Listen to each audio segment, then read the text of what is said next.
Hey, and welcome to another episode of VOB TV. It is fight week, therefore it is pick week.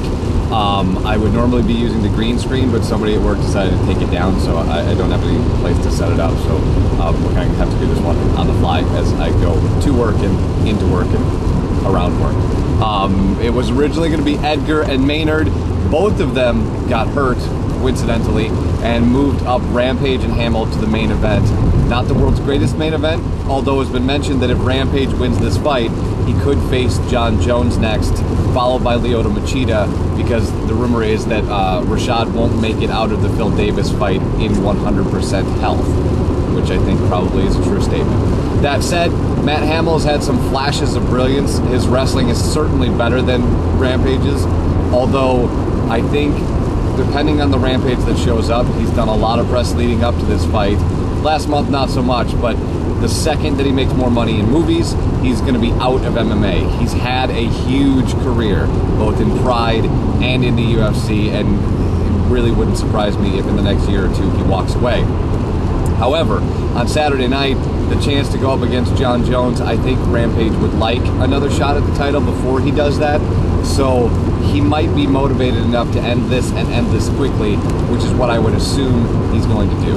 I don't think Hamill's got enough power in his hands to knock Rampage out, and I don't think he's going to be tenacious enough to take Rampage to the ground and initiate some sort of ground and pound. I think Rampage's wrestling is on par, not as good, but on par to defend enough of the takedowns, and he'll end this one if everything goes his way in the first round.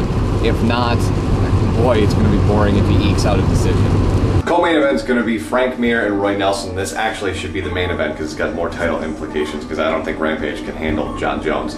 That said, Nelson already holds a submission victory over Mir in a grappling tournament, so I don't see this fight going to the ground, because as great as Mir is, he knows that he can't be beat, or I should say can't beat, Roy Nelson there. So you're going to see these guys stand on the feet, look for Roy Nelson to knock out Mir, round number 2. Next, you've got Travis Browne and Stefan Struve. Stefan Struve, as you remember, had some trouble putting away Roy Nelson. In fact, wasn't able to do so. Travis Browne's last fight was a draw. Boring.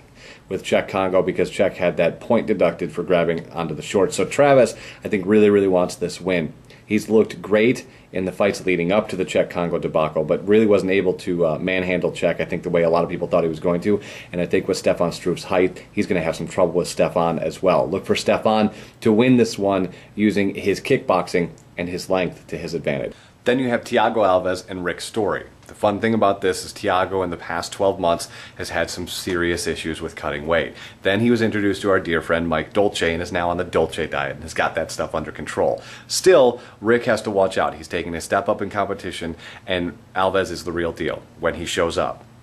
The thing for Rick is which one of the Thiago Silvas is going to show up.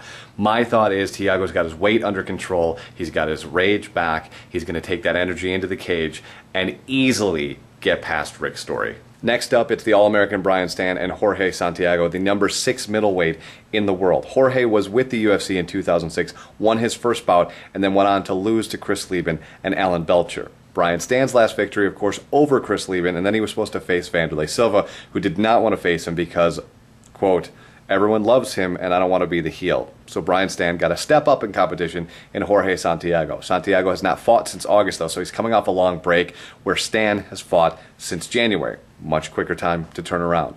Look for Brian Stann to have a huge weekend. It's Memorial Day weekend. He's got a lot of stuff going on. Rumors floating around that if he wins, he and Michael Bisping will be the coaches for Tough 14, and that's a fight I think a lot of people want to check out. So I got Brian Stann winning this one. Don't forget, new time, 9 p.m. Eastern for UFC 130, Memorial Day weekend. Catch all the action there, and then catch us Friday nights wherever you're at. It's Way of the Warrior.